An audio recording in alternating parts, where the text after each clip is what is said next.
नमस्कार, आप देख रहे हैं क्राइम 24 आवर्स और मैं हूं आपके साथ ज्योति कनौजिया। आइए रुक करते हैं खबर की ओर। हवा में योग की शिक्षा के साथ अहमदाबाद के मणिनगर में योग दिवस मनाया गया। अंतर्राष्ट्रीय योग दिवस के मौके पर मणिनगर के ओम द थर्ड आई योग स्टूडियो की टीम ने हवा में अनोखे योग करतब दिखाए। 21 जून को विश्व योग दिवस पर 5 साल के बच्चे से लेकर 25 साल के लड़के लड़कियों ने मणिनगर के एलजी मैदान में हवा में विभिन्न योग करके नागरिकों को मंत्रमुग्ध कर दिया। मणिनगर एलजी के पास मैदान में सुबह से ही बड़ी संख्या में लोग योग करतब देखने आए और योग दिवस मनाया।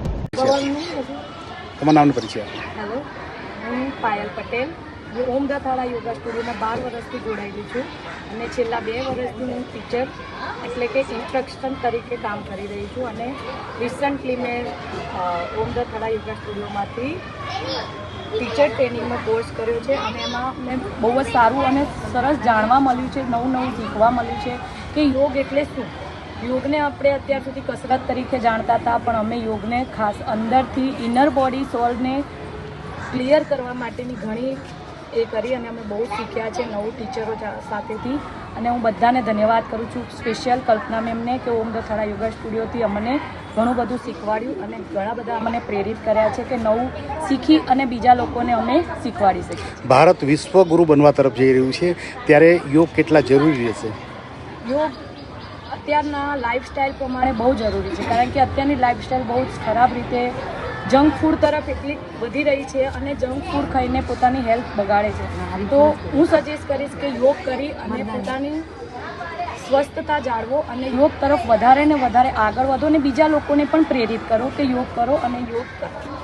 Thank you. નામને પરિચય આપો.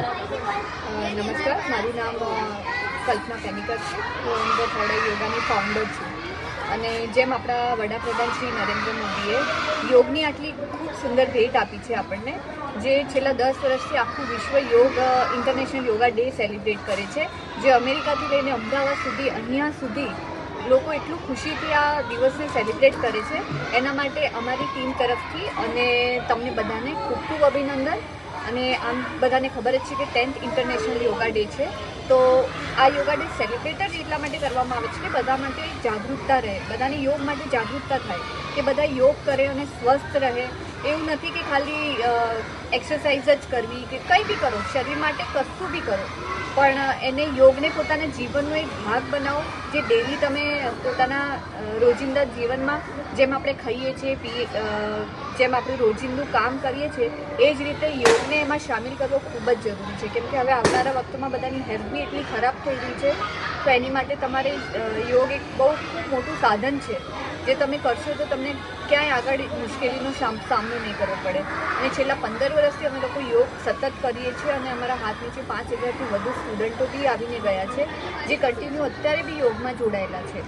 અને અત્યારે બી અમારી સાથે જેટલા બી છે બધા યોગના ટીચરો છે, જે બધા ઇન્ટરનેશનલ લેવલ પર ટીચર ટ્રેનિંગનો કોર્સ કરીને આગળ યોગને વધારવા માટે. इस खबर में बस इतना ही। बने रहें क्राइम 24 आवर्स के साथ।